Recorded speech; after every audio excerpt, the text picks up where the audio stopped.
आदर्श की online class में आपका स्वागत है। पिछले क्लास में हमने संवेग स्थानांतरण पढ़ा था। अब हम इस वीडियो में संवेग स्थानांतरण के बाद में ऊर्जा स्थानांतरण यानी उष्मीय चालकता या ऊर्जा का स्थानांतरण पढ़ेंगे। आप भी साथ साथ में हेडिंग लगाइए, उष्मीय चालकता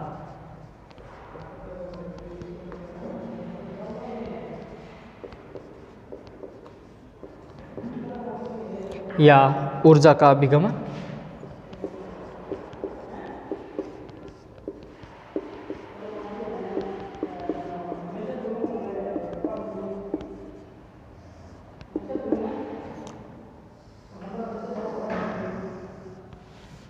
भाई, हम जानते हैं कि किसी भी गैस में सभी अणुओं का संवेग समान होता है, लेकिन गैस के अलग अलग भागों अलग अलग तापमान पर होते हैं।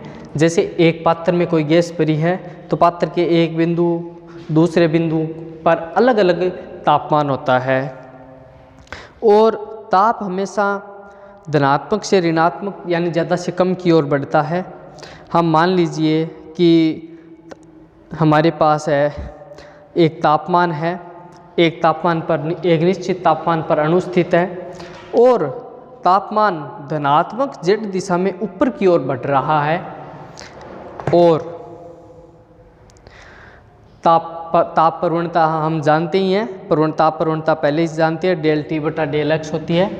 ताप प्रवणता की परिभाषा यही है, यानी विस्थापन के बढ़ने के साथ तापमान में वृद्धि ताप प्रवणता है। इस गैस में तीन परत पी क्यू आर की कल्पना करते हैं।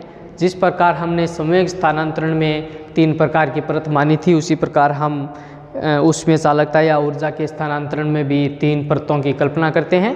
पहली परत P, दूसरी परत Q, तीसरी परत R है और तीनों परत आधार सतह से जिस प्रकार हमने पिछले व्यंजक में माना है उसी प्रकार z minus lambda, z plus lambda तीनों परतों की अलग अलग ऊंचाई है और Q सतह पर स्थित गैस के अणुओं का तापमान अगर हम T मान लेते हैं तो P सतह पर गैस के अणुओं का तापमान उससे कम हो जाएगा, T माइनस लेमडा dt बटा dz और R सतह पर तापमान Q सतह से थोड़ा सा ज़्यादा हो जाएगा, T प्लस लेमडा dt बटा dz।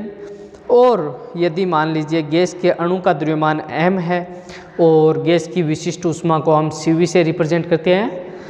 गैस के अणु का द्रव्यमान m है और गैस की विशिष्ट ऊष्मा है Cv। तो हम जानते हैं कि तीनों परतों हैं, तीन परत P Q R है। तीनों परतों के अणुओं में ऊर्जा कौन कौन सी होगी? तीनों परतों में ऊर्जा ये होगी, विभिन्न परतों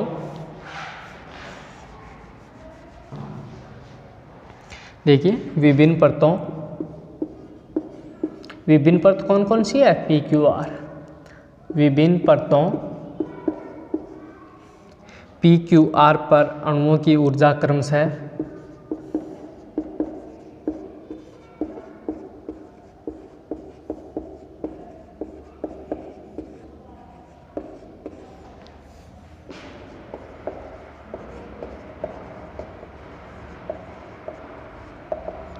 देखिए एक अणु का द्रव्यमान m और गैस के एक अणु की विशिष्ट ऊष्मा है Cv। तो ऊर्जा क्या हो जाएगी? m Cv T minus lambda dt बटा dz। ये सबसे ऊपर वाली R परत के लिए है, छोटा सा मैं लिख देता हूँ R याद रहने के लिए, ये R परत के लिए है। उसके बाद Q परत के लिए भी लिख देते हैं m CVT और P परत बच गई है, उसके लिए लिख देता हूँ m CVT plus lambda dt बटा dz। समझने के लिए मैं यहाँ पर ऐसे बना रहा हूँ, परतें P है, ये Q है और ये R है। P के लिए ये ऊर्जा है T माइनस लेमडा dt बटा dz तापमान है ये। Q परत का तापमान T है, R परत का तापमान है T plus lambda D T बटा डी जेड। देखिए आर सतह पर ऊर्जा सबसे ज़्यादा है और ऊर्जा ज़्यादा है तो इसका प्रवाह है नीचे की ओर होगा। क्यू पर स्थित अणुओं को आर पर स्थित अणुओं से प्राप्त ऊर्जा कितनी हो जाएगी?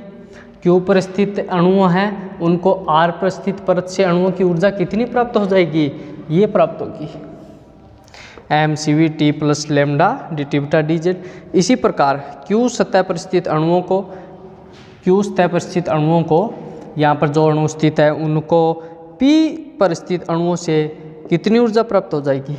इतनी ऊर्जा प्राप्त होगी, यानी ये विपरीत होगा।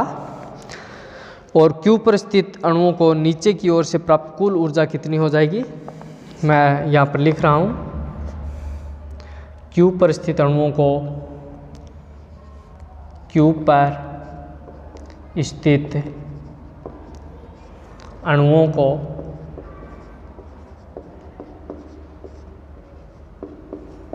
Q पर स्थित अणुओं को R पर स्थित अणुओं से प्राप्त ऊर्जा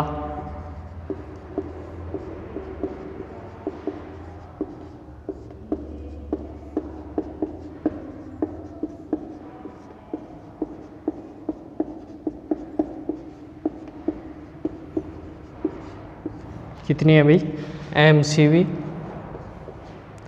t plus lambda D T बटा डी जेड। देखिए इसी प्रकार मैं लिख देता हूँ Q पर स्थित अणुओं को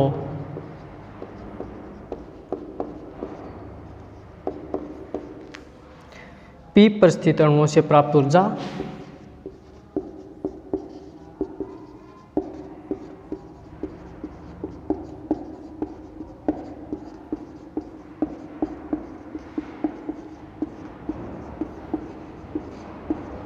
मैं यहाँ पर लिख देता हूँ mCv t minus lambda D T upon D Z. अब देखिए कुल लिख रहा हूँ, अतः Q पर स्थित अणुओं को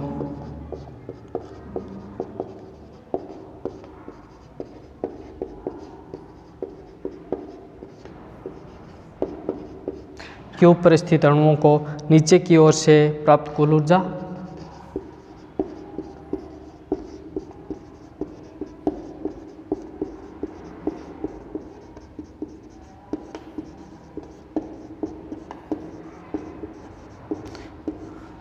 देखिए mCv t plus lambda D T बटा D Z minus mCv t minus lambda D T बटा डी जेड।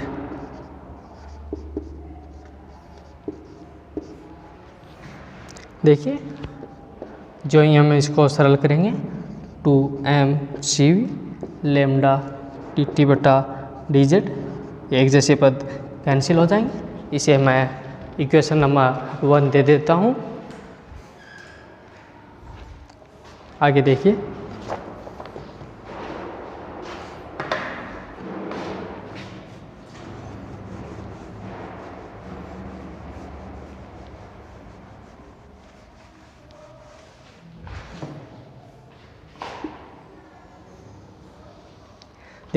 हमारी जो गैस है, हम मान लेते हैं कि माना हमारी गैस में अणुओं का संख्या घनत्व n है और c वर्ग माध्यम मूल वेग है।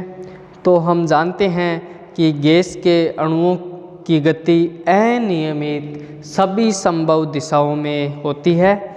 दिए गए निर्देश तंत्र में एक दिशा विशेष में गतिशील अणुओं की संख्या कुल अणुओं की संख्या का 1/6 गुणा होती है, क्योंकि हम जानते हैं कि किसी भी गैस का स्वतंत्र कण ऊपर नीचे दाएं बाएं और 6 दिशाओं में गमन कर सकता है, यानी उत्तर दक्षिण पूर्व पश्चिम 4 दिशाएं, एक ऊपर एक नीचे 6 दिशाओं में गमन कर सकता है। अतः इकाई क्षेत्र में एक दिशा विशेष में प्रति सेकंड गतिशील अणुओं की संख्या Nc/6 होगी। अतः इकाई क्षेत्र में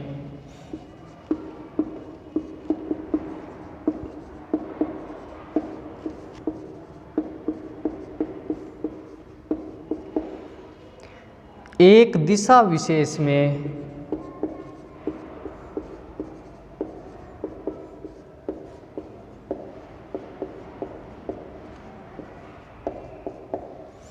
प्रति सेकंड गतिशील अणुओं की संख्या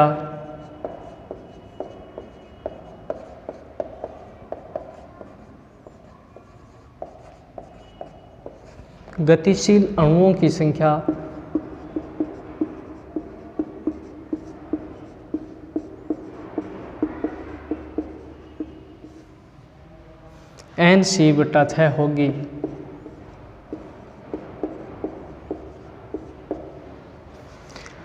अतः इकाई क्षेत्रफल में प्रति सेकंड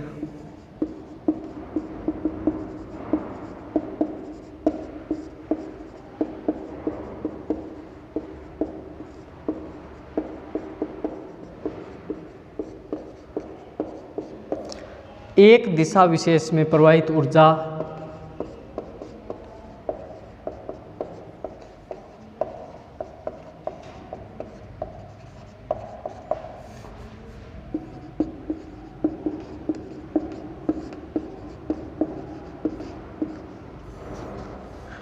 कितनी हो जाएगी भाई? 2mc डॉट लेमडा dt/dz को Nc/6 से गुणा कर देंगे। ये टोटल है और इस टोटल का एक दिशा विशेष में योगदान Nc/6 से मल्टीप्लाई कर देंगे।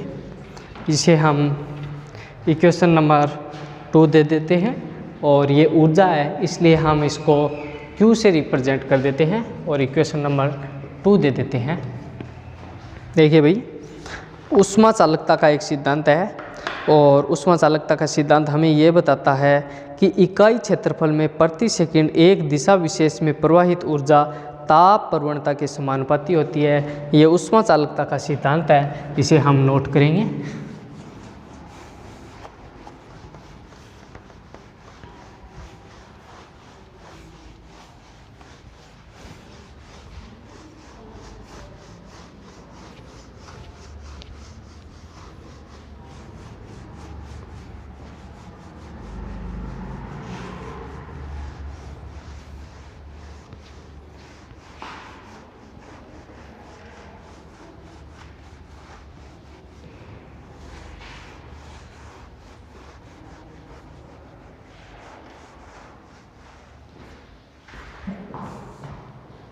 ऊष्मा चालकता के सिद्धांत से हम जानते हैं कि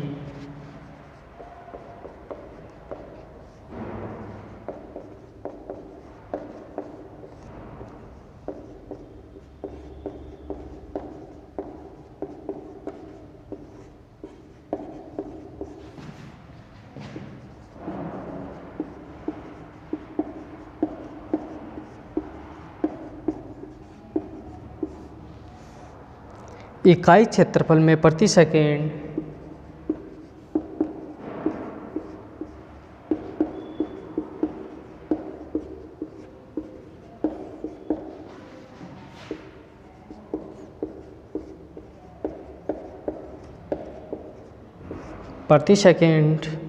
एक दिशा विशेष में प्रवाहित ऊर्जा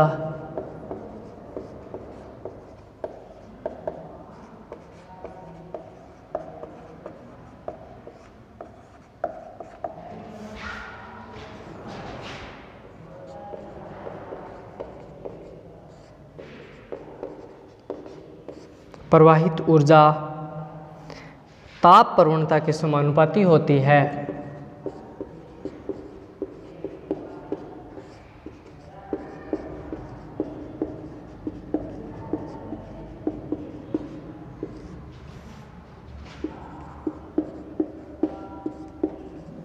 ये ऊष्मा चालकता का एक विशेष नियम है, यानी हम इसे गणितीय रूप में इस प्रकार लिख सकते हैं Q समानुपाती dt/dz, जहाँ dt/dz ताप प्रवणता है।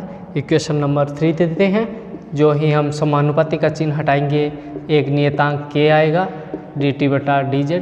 k को ऊष्मीय चालकता गुणांक कहते हैं, k को हम ऊष्मा चालकता गुणांक कहते हैं।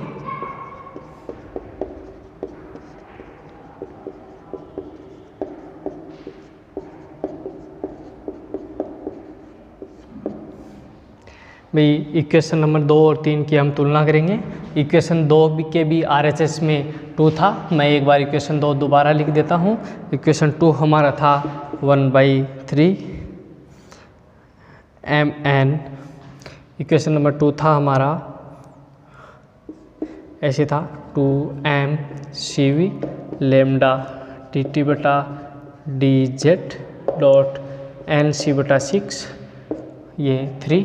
इसे हम ऐसे भी लिख सकते हैं 1/3 mn, इसको एक साथ लिख देता हूँ मैं, c mn c ये रहा, और cv विशिष्ट ऊष्मा और लेमडा dt बटा dz। 2 और 3 की तुलना से इसे हम इक्वेशन नंबर 3 दे देते हैं। ये 3 देते हैं इक्वेशन 2 व 3 की तुलना करने पर।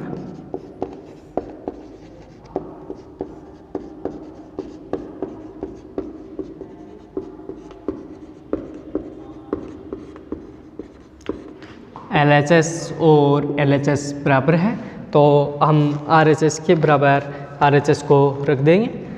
RHS बोलिए 1/3 mn c cv lambda dt बाउन dz, इसके बराबर है k dt upon dz।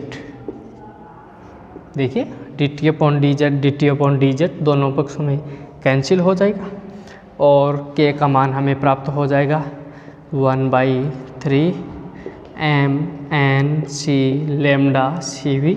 Equation number 4 यही ऊष्मा चालकता का सूत्र है। इक्वेशन नंबर 4 क्या है? यही ऊष्मा चालकता का सूत्र है।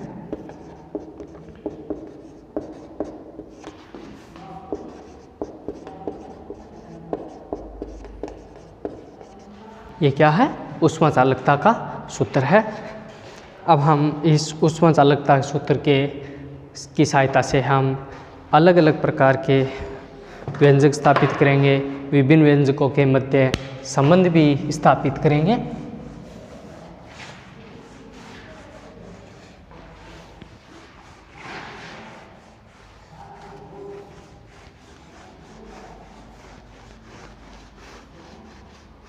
इक्वेशन 4 को एक बार आपके सामने रखते हैं।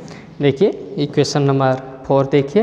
इक्वेशन नंबर 4 के अंदर में mn है, mn ये क्या है? घनत्व है, रो। तो इक्वेशन नंबर 4 हो जाएगा k बराबर 1/3 rho c cv lambda. Equation number 5 ये लेमडा याद कीजिए माध्य मुक्त पाथ, लेमडा बराबर 1/√2 पाई d स्क्वायर n। के बराबर ये लेमडा का मैं मान इक्वेशन नंबर 5 में रख रहा हूँ 1/3 rho c dot c v into 1/√2 pi d square n। के बराबर देखिए m c into c v बटे में 3√2 पाई d स्क्वायर। देखिए ये यहाँ पर मैंने ये m लिखा है, वापस m क्यों आया है? देखिए इस रो की जगह मैं वापस mn लिख दिया मैंने, और n से n कैंसिल हो गया, m बच गया। ये भी एक महत्वपूर्ण सूत्र है। इसे हम इक्वेशन नंबर 6 दे देते हैं। ये भी ऊष्मा चालकता का सूत्र है, ये भी ऊष्मा चालकता का सूत्र है, और इक्वेशन 4 भी ऊष्मा चालकता का सूत्र है। तीनों ही ऊष्मा चालकता के महत्वपूर्ण सूत्र है। इसके बाद महत्वपूर्ण टॉपिक है, हेडिंग लगाइए।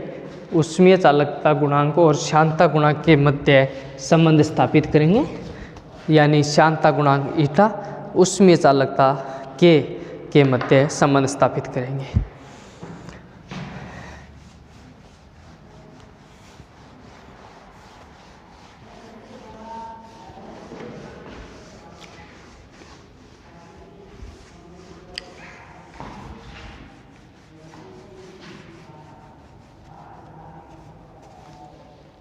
हेडिंग लगाइए ऊष्मीय चालकता गुणांक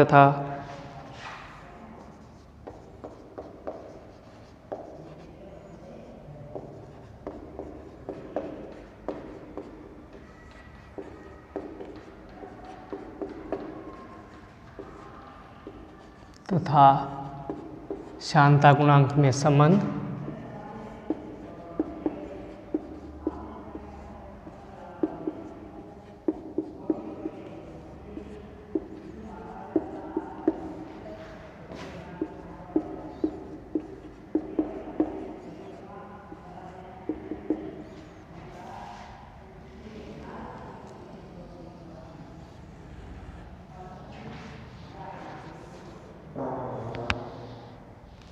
देखिए, हम जानते हैं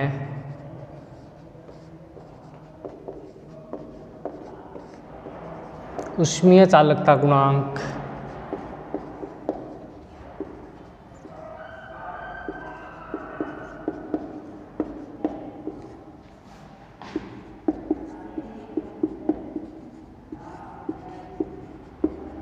निम्न समीकरण द्वारा दिया जाता है।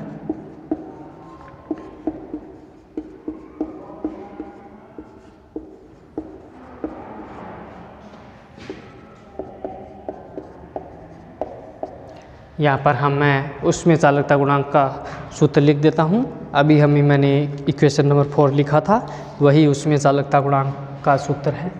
K बराबर 1/3 MnC CV लैम्डा तथा गैस का शांतता गुणांक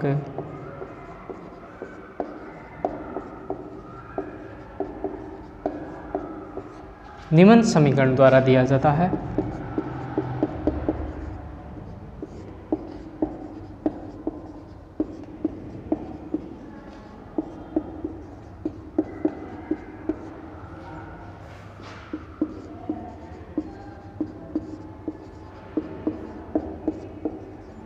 शांतता गुणांक का मैं इक्वेशन लिख रहा हूँ। ईटा बराबर 1/3 MnC लैम्डा। अतः देखिए, हम इस इक्वेशन में देखिए 1/3 MnC लैम्डा 1/3 MnC लैम्डा, इसे मैं इसके स्थान पर ईटा लिख सकता हूँ। तो K बराबर यहाँ पर हो जाएगा ईटा CV, या हम ऐसे भी लिख सकते हैं K बटा ईटा बराबर CV। इसे मैं इक्वेशन नंबर 7 दे देता हूँ।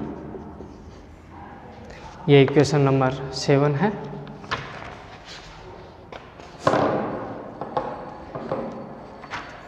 उसके बाद अगला टॉपिक है द्रव्यमान का स्थानांतरण या विसरण गुणांक।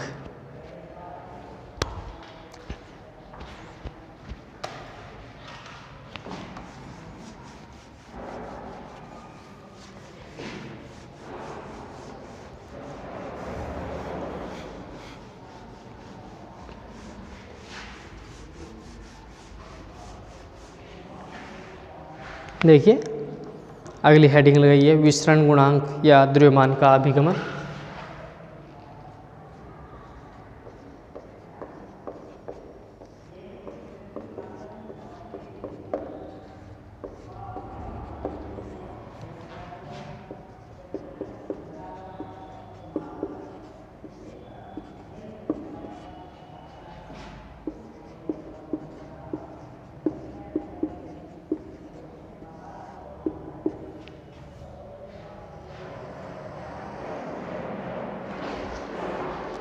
भाई देखिए हमारे पास एक गैस है और गैस एक ही ताप व एक ही दाब पर एक पात्र में रखी गई है, परंतु गैस की सांद्रता अलग अलग है।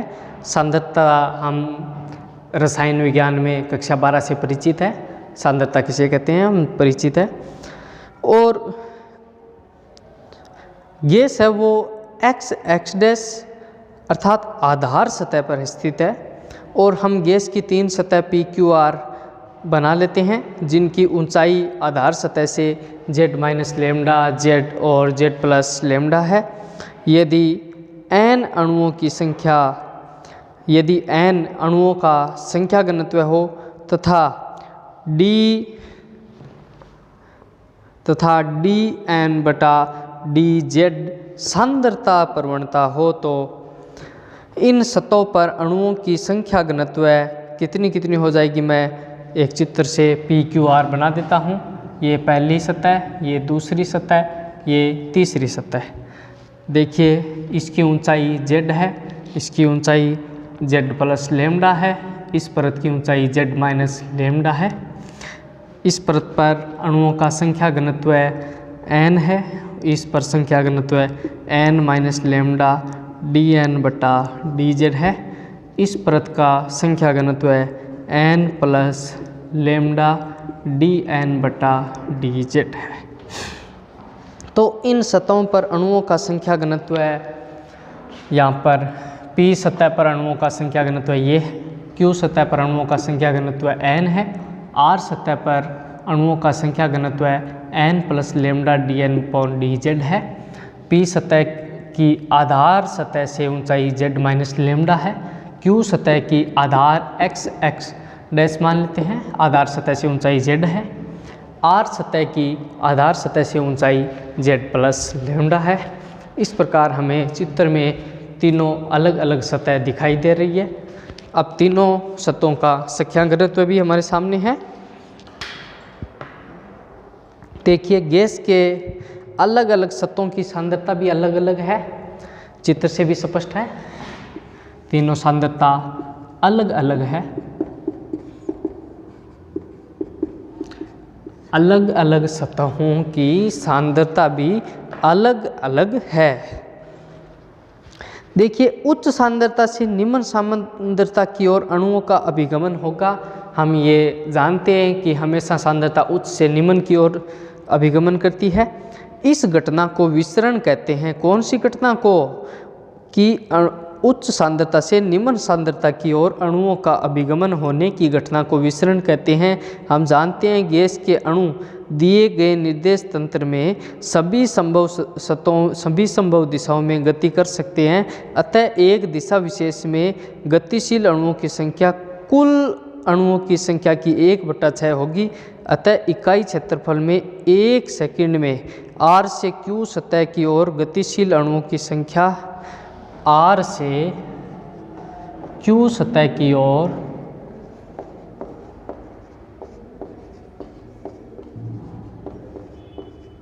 गतिशील अणुओं की संख्या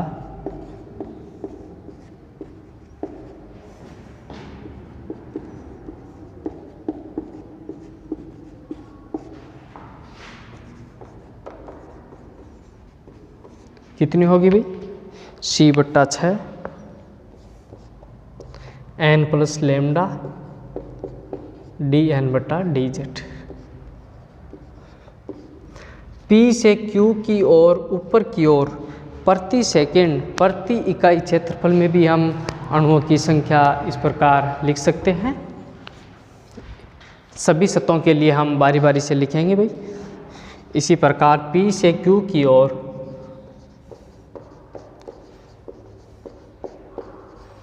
ऊपर की ओर प्रति सेकंड प्रति इकाई क्षेत्रफल में